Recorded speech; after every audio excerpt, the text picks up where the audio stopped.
greitosios pagalbos seminaras jauniems žmonėms, o mes einam prie įvykio vietos, kur matome žmogų. Ir vertinsim jo būklę.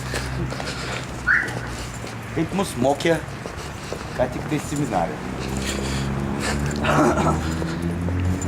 Mus sakė, kad šito klausimu nereikėtų trukdyti greitosios pagalbos, jeigu matome, kad žmogus nėra sužalotas, o taip atsigulė pagulėti. Bet reikalas tame, kad matome, kad šitas žmogus tikriausiai yra išgėręs ir gali sušalti. Opa. Alio. Alio.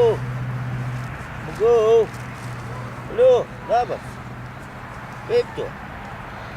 Šalta gi čia. Sušalsi. Nesušalsi? Ką daryti su tavi?